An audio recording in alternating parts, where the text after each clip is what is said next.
अस्सलामुअलैकुम वरहमतुल्लाहि वबरकातुहू। कैसे हैं आप सब लोग? मुझे यकीन है और उम्मीद है आप लोग बिल्कुल ठीक होंगे और मैं भी अल्लाह का शुक्र है बिल्कुल ठीक हूँ। तो ये ड्राइंग रूम की आप मेरी हालत देख सकती हैं कि मेरे कमरे का क्या हाल हुआ पड़ा है।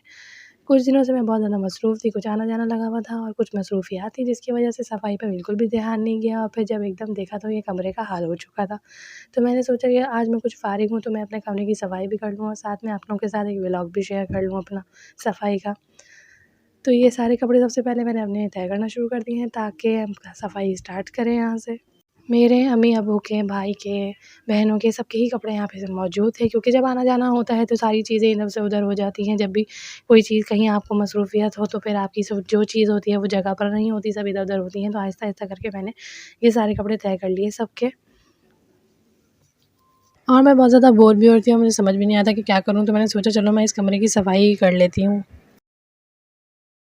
और फिर अम्मी ने भी मुझे याद दिलाया कि तुमने ड्राइंग रूम की हालत देखी है किस कदर फैला हुआ है, कोई आ गया तो क्या होगा और ये और वो वगैरह-वगैरह। तो हम एक डिप्रेशन में चले गए। हमने कहा आज तो फटाफट सारी सफाई करनी ही पड़ेगी वरना बहुत बड़ा डंडा पड़ेगा आज हमारे सर पे। तो जी सारे कपड़े तो मैंने तय कर लिए हैं। जानमाज़ें हैं, हम लोग अपनी इबादत जो है वो ड्राइंग रूम में करते हैं क्योंकि ड्राइंग रूम से ज़्यादा साफ़-सुथरा और कमरा कोई होता नहीं है। हाँ, जानती हूँ कि अभी मेरा कमरा बिल्कुल भी साफ़ नहीं था, लेकिन ये ही एक कमरा होता है जो बिल्कुल साफ़-सुथरा होता है जिसमें आप आराम से सुकून से इबादत कर सकते हैं। तो यहाँ पे हम सारी जानमाज़ें और सबके अपने-अपने दुपट्टे जो जिस भी दुपट्टे से नमाज़ पढ़ता है वो यहाँ रखे हुए हैं। और ये दूसरे कमरे के पर्दे हैं, दूसरे कमरे की भी सफाई चल रही थी, तो उसके पर्दे निकलवा के हम लोगों ने धुलवाए थे। उसके अलावा ये कुछ मेरे भाई का सामान है। अब मैंने झाड़ू-पोंछ करना है इसलिए मैंने ये कपड़ा लगा दिया है जानमाज़ों के ऊपर ताकि वो गंदी ना हो। तो उसके बाद मेरे पंखे का हाल ये देख सकते हैं आप, ये मेरा पंखा कितना गंदा हुआ है। तो पहले हम एक बड़ा-सा झाड़ू लेंगे और हम सारे जाले उतार लेंगे फटाफट से। एक हाथ से वीडियो बनाना, एक हाथ से जाले उतारना बहुत मुश्किल हो रहा था मेरे लिए। मेरी कमर की तो ऐसी की तैसी हो गई थी पूरी तरीके से। तो आप देख सकते हैं कि कितना पागल हुआ पड़ा है ये पूरा झाड़ू। तो जल्दी-जल्दी से मैंने सारा, और ये वॉइस रिकॉर्डिंग के बीच में आप ही आ गई थी। ख़ैर तो ये जल्दी-जल्दी से मैंने सारा झाड़ू से साफ़ कर लिया है सारे जाले वाले लाइटें सारी मैंने झाड़ू से साफ़ कर ली हैं। इसमें भी अच्छे खासे जाले लगे हुए थे। ये दोनों लाइटें हैं और इसके अंदर येलो कलर की लाइट्स लगी हुई हैं।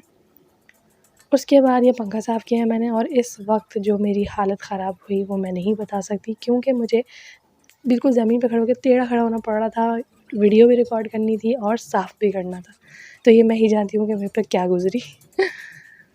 तो ख़ैर साफ़-सुथरा हो जाएगा अभी हमारे पास पंखा और ये साफ़ हो गया है। अब ये कुछ गद्दे-वद्दे यहाँ पड़े हुए थे क्योंकि कुछ मसरूफ़ियत थी जिसकी वजह से हमने सब कुछ इधर-उधर कर दिया था और कुछ चीज़ें भी डालनी थी अंदर से। तो इसलिए अब ये गद्दे भी उठा के हम इसको जगह पे रखेंगे जाके। और ये सारी चादरें नीचे गिर गई।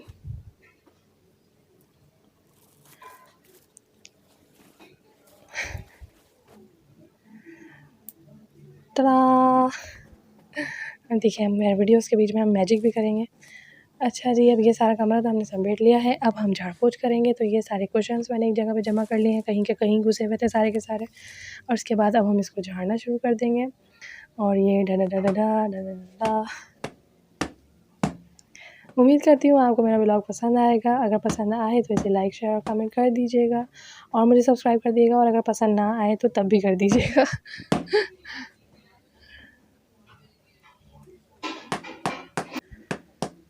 तो ये सारे कुशन्स मैंने अच्छी तरीके से झाड़ लिए। अब मैं सारे सोफ़ों को भी अच्छी तरीके से झाड़ लूँगी और ये कपड़ा और मेरा हाथ कुछ एक्स्ट्रा ही स्पीड हो गई है शायद।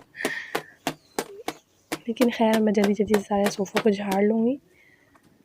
जल्दी-जल्दी से हम अपनी सारी सफाई को कंप्लीट करेंगे। अगर घर की सफाई ना हुई हुई हो और कोई मेहमान आ जाए तो एक ख्वारी तो अलग होती है कि भाई 10 मिनट में हम पहुँच रहे हैं, आप घर पर रहना और उसके बाद आप पागल हो जाओ पूरी तरीके से। और अगर तब भी अगर तुम दरवाज़े पे खड़ा हुआ हो तो फिर तो वही आपकी क्लास है। बस आप 1 घंटा रुक जाएँ जब आपके मेहमान चले जाएँ और उसके बाद जो आपकी क्लास शुरू होगी वो तो भाई आप अम्मी बस आप जूतियों से बताएँगी आपको अच्छी तरीके से। तो मैंने कहा ये वक़्त आए कि इससे पहले दरवाज़े पे कोई खड़ा हो और बेल बज जाए और मेरी अम्मी बोले देखा आ गए मेहमान और कमरे का हाल देखा है तुमने क्या हुआ हुआ है ड्राइंग रूम का ऐसा हाल। तो मैंने सोचा मैं फटाफट से सफाई कर ही दूँगी इससे पहले कोई आ ही ना जाए। तो अब डस्टिंग कर रही हूँ मैं, ये सारे कपड़े से सारे सोफ़ों को अच्छी तरीके से साफ़ कर लूँगी। वाइट से डार्क ब्राउन हो गया है मेरा सोफ़ा।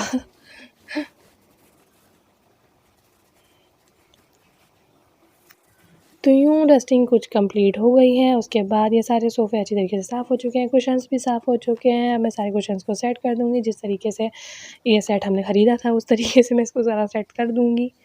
और ये देखिए अब माशाल्लाह से साफ़-सुथरे सोफ़े कितने अच्छे लग रहे हैं। इसके बाद अब हम क्या करेंगे, अब हम अपने फ्रेम को ये साफ़ कर लेंगे। और ये अल्लाह के नाम वाला फ्रेम मेरी अम्मी ने बनवाया था कि हम हर वक्त इसको देखें, अच्छी बात होती है। उल्टी-सीधी सीढ़ियाँ वगैरह ना लगाएँ, इस तरह के अच्छे-अच्छे नाम लगाएँ ताकि आते-जाते आप पढ़ें भी और सवाब का सवाब है और अच्छाई की अच्छाई है। उसके बाद मैं सबसे एंड में ये शीशे की टेबल साफ़ करूँगी, क्योंकि शीशे की टेबल का इशू ये होता है कि अगर आप पहले झाड़ू पोछा कर लें या पहले साफ़ करके बाद में झाड़ू पोछा करें या बाद में डस्टिंग करें तो सारी मिट्टी दोबारा से शीशे की टेबल के ऊपर आ जाती है। तो शीशे की टेबल को सबसे एंड में साफ़ करेंगे। तो ये सारी शीशे की टेबल मैं फटाफट से साफ़ कर लूँगी। और ये मेरी अम्मी ने डायरी रखी हुई है, कभी कोई मेहमान आ जाते हैं तो कोई एड्रेस बताना हो, फ़ोन नंबर बताना हो तो मेरी अम्मी इसमें आराम से लिख लेती हैं। उस वक़्त कोई पेन लेकर आओ और कॉपी लेकर आओ, भागना नहीं पड़ता। और ये कुछ फ्रेम्स हैं, उसके बाद नीचे से मैं साफ़ कर लूँगी। और ये मैंने कुछ कोशिश की थी कि मैं आपको नीचे से कैमरा डाल के दिखा सकूँ कि यहाँ से सफाई हो रही है, मगर वो मैं उसमें कामयाब नहीं हो सकी क्योंकि मोबाइल का साइज़ थोड़ा बड़ा है तो वो अंदर घुस ही नहीं रहा था। तो ये कुछ कैमरा पागल हो गया मेरा, आगे पीछे हो गया, लेकिन है सफाई तो हो गई ना। तो ये टेबल भी साफ़ हो गई है। हम इसमें जो फ्रेम्स थे वो हम इस पे दोबारा से सजा देंगे वापस। और साथ ही ये हम लोगों की मेरा वैक्यूम पड़ा हुआ है और कालीन के लिए वैक्यूम लिया था हम लोगों ने, क्योंकि कालीन इस तरह से साफ़ नहीं होता। आप जितने भी झाड़ू पोछा कर लें वो इसमें जो मिट्टी होती है, ख़ास तौर पर जो ड्राइंग रूम का कालीन होता है, क्योंकि जब आपके मेहमान आते हैं तो वो चप्पलों के समेत बैठते हैं और जूतों के समेत सब बैठ जाते हैं, तो ज़ाहिर सी बात है आप उनको मना तो नहीं कर सकते। तो इसलिए फिर कालीन के लिए आपको एक्स्ट्रा वैक्यूम ही लेना पड़ता है। उसके अलावा ये सारी कुर्सियाँ भी मैंने अच्छी तरीके से साफ़ कर ली हैं। हर चीज़ सफ़ेद से ब्राउन हो गई है आखिर हमारी। अब मैं ये फ्रेम्स वगैरह वापस रख दूँगी, जो भी यहाँ पे डेकोरेशन वगैरह हमने रखे हुए हैं। पहले तो और भी रखे हुए थे, लेकिन ऐसा टूट गए हैं। अब हम और लाएँगे तो फिर मैं आपको दिखाऊँगी कि हमने और ड्राइंग रूम के लिए नए फ्रेम्स लिए हैं। टा-टा-टा-टा! देखिए मेरा ड्राइंग रूम पूरा साफ़ हो गया और अब ये किसी इंसान का ड्राइंग रूम लग रहा है। तो जी, जैसे ही मैंने अपनी सफाई कंप्लीट की उसके बाद फ़ौरन ही लाइट चली गई। मुझे इतना गुस्सा आया कि मैं अब इतना थक गई हूँ, अब मुझे रेस्ट करना था। जाके मैं लेटी, चाय-वाय पीती आराम सुकून से और लाइट चली गई। मगर ख़ैर मैं इतना थक गई थी कि मैंने कहा अब अंधेरे में ही सही, अब मैं लाइट आने का इंतज़ार नहीं कर रही, मैं चाय बना रही हूँ। तो ये सारी मैंने अंधेरे में सारी चाय बनाई मैं, लेकिन अब मैं अपने मोबाइल की फ्लैश लाइट से ही आप लोगों को वीडियो भी बना के दिखा रही हूँ। देखिए, मैंने अंधेरे में चाय बनाई। देखिए मैं थक इतना गई थी, मैंने कहा था कि नहीं भई अब मैं लाइट आने का तो इंतज़ार नहीं कर रही हूँ मैं अब मौसम भी उस दिन इतना ज़्यादा गर्म नहीं था कि भैया आप बोलो कि अब गर्मी में कौन चाय पिए। और वैसे भी मुझे चाय का बहुत शौक़ है। आपने मेरी पहली भी वीडियोज़ में देखा होगा कि मैं चाय बहुत पीती हूँ। मेरी हर वीडियो में चाय लाज़मी होती है, क्योंकि हम लोग के घर में चाय बहुत बनती है। चाय के बगैर हमारा गुज़ारा नहीं। तो इसलिए फिर मैंने सारी चाय वगैरह भी बनाई है और उसके बाद फिर हम लोगों ने अंधेरे में ही चाय पी। तो मैंने अंधेरों में ही जो कप मेरे हाथ में लगा मैंने उसमें चाय डाल दी। तो ये सारे कप अलग-अलग हैं और सबकी शेप, सबके कलर्स वगैरह अलग हैं।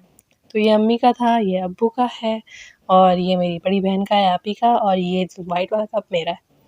तो जी मुझे सब्सक्राइब कर दीजिएगा और मुझे इजाज़त दीजिए। अल्लाह हाफ़िज़।